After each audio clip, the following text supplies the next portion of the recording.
ಟಿವಿ7 news ಕರ್ನಾಟಕಕ್ಕೆ ಸ್ವಾಗತ. ನಾನು ವೈಷ್ಣವಿ ಕುಲಕರ್ಣಿ. ಸಿಇಟಿ ಪರೀಕ್ಷೆಯಲ್ಲಿ ಬ್ರಾಹ್ಮಣ ವಿದ್ಯಾರ್ಥಿಗಳ ಜನಿವಾರವನ್ನು ಬಲವಂತವಾಗಿ ತೆಗೆಸಿರುವ ಪ್ರಕರಣ ಖಂಡಿಸಿ ಬ್ರಾಹ್ಮಣ ಆರ್ಗನೈಸೇಷನ್ ಆಫ್ ಇಂಡಿಯಾ ವತಿಯಿಂದ ಕಲಬುರಗಿ ಡಿಸಿ ಕಚೇರಿ ಎದುರುಗಡೆ ಬೃಹತ್ ಪ್ರತಿಭಟನೆ ಮಾಡಿದರು. ನಂತರ ಕಲಬುರಗಿ ಡಿಸಿ ವತಿಯಿಂದ ಮುಖ್ಯಮಂತ್ರಿ ಸಿದ್ದರಾಮಯ್ಯ ಅವರಿಗೆ ಮನವಿ ಪತ್ರ ಸಲ್ಲಿಸಿದರು.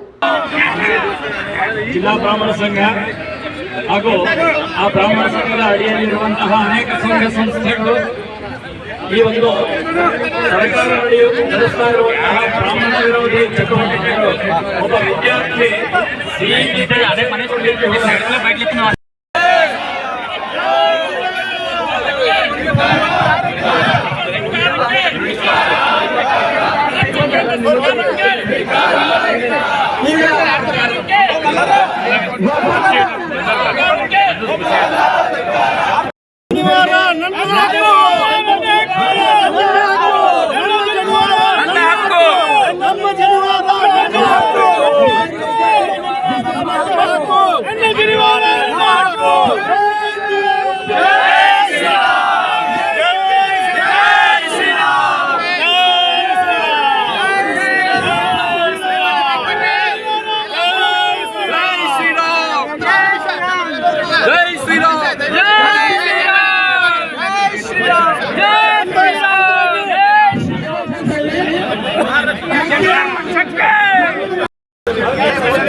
ಏನ್ ಬೇಕಾದ್ರೂ ಕೈ ಹಾಕ್ತಾರ.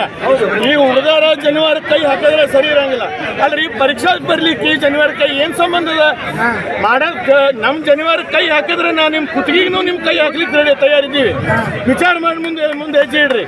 ಎದಕ್ಕೆ ಹಿಡಿದ್ರಿ ನಮ್ಗೆ ಪದೇ ನಮ್ಗೆ ತುಳಿಲಿಕ್ಕೆ ಜನಿವಾರ ಕೈ ಕತ್ತರಿಸಿ ಹಾಕ್ತೀರ ಅಂತಂದ್ರೆ ಅದ್ರ ಮಾತು ಗೊತ್ತದ ನಿಮ್ಗೆ?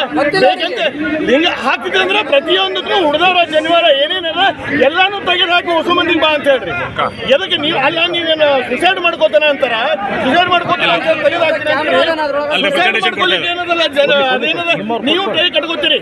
ಕೇಂದ್ರಕ್ಕೂ ಹೋಗ್ತೀನಿ ನಾನು ಬಿಡಂಗಿಲ್ಲ. ಕೇಂದ್ರಕ್ಕೂ ಮೋದಿ ಹೋಗಿ ನಾನು ಏನು ಮಾತಾಡಬೇಕು ಬ್ರಾಹ್ಮಣಿಕೆ ಬಗ್ಗೆ ನಾವು ಮಾತಾಡ್ತೀವಿ. ನಮ್ಮ ನಿನ್ನೆಯಿಂದ ಹುಡುಗ ಜನಿವಾರ ಹಿಡ್ಕೊಂಡು ಸರ್ ಜನಿವಾರ ಕತ್ತರಿಸ್ಯಾರ ಬೀದರ್ದೇನ ಹುಡುಗ ಸರ್ ಜನಿವಾರ ಕತ್ತರಿಸ್ಯಾರ ಏನ್ರಿ ಧರ್ಮದ ಬಗ್ಗೆ ಅದರ ನಮ್ಗೆ ಧರ್ಮದ ಬಗ್ಗೆ ನಾ ಎಲ್ಲ ಎಷ್ಟರ ಶಿವಮೊಗ್ಗದಲ್ಲಿ ಆಗಿರ್ಬೋದು ಒಂದು ಸಿಇಟಿ ಬರಿಬೇಕಾದ್ರೆ ಒಂದು ನಮ್ಮ ಮಕ್ಕಳಿಗೆ ಆಗಿದ ವಂಚನೆ ಅದನ್ನು ಕೂಡಲೇ ಸರ್ಕಾರ ಸರಿಪಡಿಸಬೇಕು ಅಂತಂದು ಹೇಳಿ ಆ ಮಕ್ಕಳಿಗೆ ಈ ಮತ್ತೆ ತಿರ್ಗಾ ಈ ಸಿಇಟಿ ಅಂತ ಒಂದೇ ಹುಡುಗರಿಗೆ ತಗೊಳ್ಳೋದಂತೂ ಅಸಾಧ್ಯ. ಆ ಮಕ್ಕಳಿಗೆ ಯಾವ್ದು ಇಷ್ಟ ಅದನ್ನು ಆ ವಿಷಯದ ಬಗ್ಗೆನೇ ಯಾವ ಕಾಲೇಜ್ ಅಂತಾರೋ ಆ ಕಾಲೇಜಿನಲ್ಲಿ ಅಡ್ಮಿಷನ್ ಕೊಡಿಸಿ ಅವ್ರ ಭವಿಷ್ಯನ ರೂಪಿಸಬೇಕು ಅಂತ ಹೇಳಿ ನಮ್ಮ ಮೊದಲು ಸರ್ಕಾರ ಹತ್ರ ಹೇಳ್ತಾ ಇದ್ದೀವಿ. ಇನ್ನೂ ಒಂದು ವಿಷಯ ಅಂತಂದರೆ ಇವತ್ತೇನು ಅವ್ರ ಮಕ್ಕಳಿಗೆ ಮಾನಸಿಕವಾಗಿ ಹಿಂಸೆ ಕೊಟ್ಟಿದ್ದೀರಲ್ಲ ಅದು ಬೇರೆ ಯಾವ ಮಕ್ಕಳಿಗೂ ಬರಬಾರ್ದು. ಇದು ರಿಪೀಟ್ ಆಗಬಾರ್ದು. ಈ ಥರದೊಂದು ಮುಂದಿನ ಕಾನೂನನ್ನು ತಗೊಳ್ಬೇಕು ಅಂತಂದ್ರೆ ಈ ಮಾಡಿರೋ ಅಧಿಕಾರಿನ ಈ ಕೂಡಲೇ ನೀವು ಅವನನ್ನು ಡಿಸ್ಮಿಸ್ ಮಾಡಲೇಬೇಕು. ಯಾಕಂದ್ರೆ ಇವತ್ತು ನನ್ನ ಮಕ್ಕಳು ನಾಳೆ ಇನ್ನೊಬ್ಬರ ಮಕ್ಕಳು. ಕಾರಣ ಏನಿದು? ಆ ಯಜ್ಞೋಪವಿತ ಇವ್ರಿಗೆ ಏನ್ರಿ ವಜ್ಜೆ ಆಗಿತ್ತು? ಅವನ ದೇಹದ ಮೇಲೆ ಇತ್ತು, ಅವನ ದೇಹದಲ್ಲಿ ನಾವು ಬರೀತಿದ್ದ. ಅದೇನು ಲೋಹದಿತ್ತ? ನಿಮ್ಗೆ ಏನಾದ್ರು ಅದ್ರಲ್ಲಿ ಏನಾದ್ರು ಹೋಗ್ತಿತ್ತ? ತರಂಗಗಳು ಏನಾದ್ರು ಹೋಗ್ತಾ ಇತ್ತು ಅದರಿಂದ? ಏನಿಲ್ಲ. ಸುಮ್ಮನೆ ಮಿಸ್ಗೈಡ್ ಮಾಡೋದು, ಒಟ್ಟಲ್ಲಿ ಬ್ರಾಹ್ಮಣ ಅಂದ್ರೆ ಸಾಕು ಅವ್ರಿಗೆ ಏನಾದ್ರು ನನ್ನದು. ಇಷ್ಟು ಹುಡುಗರನ್ನ ಬಿಟ್ಟಿದ್ರಿ, ಈ ನಮ್ಮ ಬ್ರಾಹ್ಮಣ ಹುಡುಗರೇ ನಿಮ್ಗೆ ಯಾಕ್ರಿ ಬೇಕಾಗಿತ್ತು? ಮಿಕ್ಕಿದ ಹುಡುಗರ ಹತ್ರನೂ ಎಲ್ಲಾನು ಇತ್ತಲ್ಲ ವಸ್ತುಗಳು. ಇಲ್ಲಾಂದ್ರೆ ನೀವು ಮತ್ತೊಂದು ಸ್ಲೋಗನ್ ಹಾಕ್ಬಿಡ್ರಿ, ಒಂದು ಬಯಲ ಮಾಡ್ಬಿಡ್ರಿ. ಎಲ್ಲರೂ ಎಕ್ಸಾಮ್ ಬರ್ಬೇಕಾದ್ರೆ ಆದಿಮಾನವ ತರ ಬಟ್ಟೆ ನಿಲ್ದಾನೆ ಬರ್ಬೇಕು ಅಂತಂದು ಮಾಡ್ರಿ. ನಿಮ್ಗಷ್ಟು ತಾಕತ್ತಿತ್ತಲ್ಲ, ಆದಿಮಾನವ ತರನೇ ಬರ್ಲಿ. ಅಲ್ಲಿ ಬರೋ ಅಧಿಕಾರಿನೂ ಹಂಗೆ ಬರ್ಲಿ, ಬರೋ ಮಕ್ಕಳು ಹಂಗೆ ಬರ್ಲಿ. ಏನ್ರಿ ಹುಚ್ಚಾಟ ಇದು? ಯಾರ ಜೊತೆ ಮಾಡ್ತಾ ಇದ್ದೀರಿ ನೀವು? ಎದಕ್ಕೋಸ್ಕರ ಮಾಡ್ತಾ ಇದ್ದೀರಿ? ನಾವು ಬ್ರಾಹ್ಮಣ ಅಂದ್ರೆ ನಿಮ್ಗೆ ಏನಾಗಿದೆ? ಕೇವಲ ಆಗಿದ್ದೀವಿ ನಾವು. ಕಾರಣ ಏನು? ನಮ್ಮ ಯಜ್ಞೋಪವಿತೆ ನಮ್ಮ ಜುಟ್ಟು ಬಗ್ಗೆ ಮಾತಾಡಕ್ಕೆ ಇವ್ರು ಯಾರು? ಇದು ಒಂದು ಫಸ್ಟ್ ನಾವು ಹೇಳ್ತಾ ಇದ್ದೀವಿ ಅಷ್ಟೇ. ಇಲ್ಲಿ ಇನ್ನು ಮುಂದೆ ಇದಕ್ಕೆ ಘೋರವಾದನ್ನ ಮಾಡ್ತೀವಿ ನಾವು. ಈ ಕೂಡಲೇ ಸರ್ಕಾರ ವರದಿ ತರಿಸ್ತೀವಿ, ವರದಿ ನೋಡ್ತೀವಿ, ಅವೆಲ್ಲ ಬಿಟ್ಟಾಕ್ರಿ ನೀವು. ಸಾಕಷ್ಟು ಕಂಡಿದ್ದೀವಿ ನಾವು. ನಿಮ್ಮ ಹತ್ರ ಯಾರು ವರದಿ ಕೊಡ್ತಾರೋ ನೀವು ವರದಿ ತೊಗೊಂಡು ನೀವು ಏನು ಮಾಡಿದ್ರೆ ನಮಗೆಲ್ಲ ಗೊತ್ತು. ಇದನ್ನು ಮಾತ್ರ ಮಕ್ಕಳ ಭವಿಷ್ಯ ಇದೆ. ಇಮಿಡಿಯೇಟ್ ಆಗಿ ನೀವು ಆ ಮಕ್ಕಳನ್ನ ಯಾವ ಕಾಲೇಜ್ ಅಂತ ಆ ಕಾಲೇಜಲ್ಲಿ ನೀವು ಅಡ್ಮಿಷನ್ ಮಾಡಿಸಿದ್ರೆ ನಿಮಗೆ ಆ ವರದಿ ಮುಟ್ಟಿದಂತ ನಾವು ತಿಳ್ಕೊಳ್ತೀವಿ. ಇಲ್ದಿದ್ರೆ ಇದೆಲ್ಲಾದ್ರೂ ಆಗಲಿ, ಇದು ನಮ್ಮ ರಾಜ್ಯ ಆದ್ರೂ ಪರವಾಗಿಲ್ಲ, ನಮ್ಮ ದೇಶ ಆದ್ರೂ ಪರವಾಗಿಲ್ಲ, ನಾವು ಪ್ರಧಾನಮಂತ್ರಿವರೆಗೂ ತಗೊಂಡು ಹೋಗೋಕೆ ನಾವು ಒದ್ದಾಡ್ತೀವಿ. ನಾವು ಇದಕ್ಕೆ ರೆಡಿನೇ ಇದ್ದೀವಿ ನಾವು. ಜೈ ಶ್ರೀರಾಮ್ ಜೈ ಶ್ರೀರಾಮ್. ಇದು ನಾವು ಹೇಸಿಗೆ ಹೇಳ ನಮ್ಮ ಕರ್ನಾಟಕದ ನಾಚಿಕೆ ಹೇಳೋದೊಂದು ಅದಂತ ಹೇಳ್ಬಿಟ್ಟು ನಾವು ನಾಚಿಕೆ ಹೇಳೋ ಹತ್ರನೇ ಕೇಳ್ಕೊತಾ ಇದೀವಿ. ಇದ್ರಲ್ಲಿ ನಾವು ಇದನ್ನಾದ್ರೆ ನಮ್ಮ ನಾಚಿಕೆ ಹೇಳಿ ಸರ್ಕಾರ ಈ ತರ ಮಾಡಿ ಅಂತ ನಾವು ಪ್ರಧಾನಮಂತ್ರಿ ಮೇಲೆ ಹೋಗ್ಬೇಕು, ನಾವು ಹಿಂಜರಿಯೋದಿಲ್ಲ. ಮಾಡಿದೆ ಆ ಒಂದು ತಕ್ಷಣ ಅದನ್ನು ನಾವು ವಿರೋಧಿಸಿ ಅದಕ್ಕೆ ಒಂದು ಫಲ ಅವರು ಕೊಡಬೇಕು ಅಂತ ನಾವು ಅಲ್ಲಿ ಕೇಳ್ಕೊತೀವಿ. ಯಾಕಂದರೆ ಈ ಒಂದು ಬ್ರಾಹ್ಮಣ ಸಮಾಜ ಅಂದರೆ ಅವರು ತುಂಬ ಕೀಳಾಗಿ ನೋಡ್ತಿದ್ದಾರೆ. ಎಲ್ಲೇ ಬ್ರಾಹ್ಮಣರಂದರೆ ಇವರು ಸ್ವಲ್ಪ ಜನ ಇವರು ಏನು ಮಾಡ್ಕೋತಾರೆ ಅಂತ ಅವರು ನಮ್ಮನ್ನು ತುಂಬ ಕೀಳಾಗಿ ನೋಡ್ತಿದ್ದಾರೆ.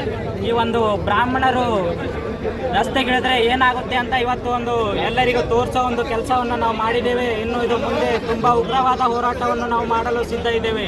ಎಲ್ಲಿವರೆಗೂ ಆ ಹುಡುಗನಿಗೆ ನ್ಯಾಯ ಸಿಗೋದಿಲ್ವೋ ಅವನಿಗೆ ಎಕ್ಸಾಮ್ ಆಗಬೇಕು.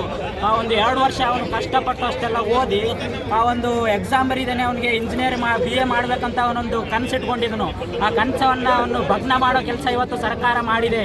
ಈ ರೀತಿ ಜನಿವಾರವನ್ನು ಕತ್ತರಿಸಿ ನೀವು ಒಳಗೆ ಬರ್ರಿ ಅಂದರೆ ಆ ಜನಿವಾರದಿಂದ ನಿಮ್ಗೆ ಏನಾಗ್ತಿದೆ, ಏನು ತೊಂದರೆ ಇದೆ ಆ ಜನಿವಾರದಿಂದ? ಇವತ್ತು ಜನಿವಾರ ಕತ್ತರಿಸಿ ಅಂತಾರೆ, ನಾಳೆ ನಾವು ಒಂದು ಜುಟ್ಟು ಬಿಟ್ಟಿರ್ತೀವಿ, ಆ ಜುಟ್ಟನ್ನು ಕತ್ತರಿಸಿ ಅಂತಾರೆ. ಈ ಅನೇಕ ಧರ್ಮದಲ್ಲಿ ಈಗ ಬುರ್ಕಾ ಹಾಕೊಂಡು ಒಳಗೆ ಬಿಡ್ತಿದ್ದಾರೆ.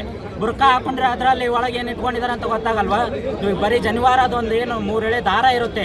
ಆ ದಾರದಲ್ಲಿ ನಿಮಗೆ ಏನಾದರೂ ಇಟ್ಕೊಂಡು ಬಂದಿರ್ತಾರ.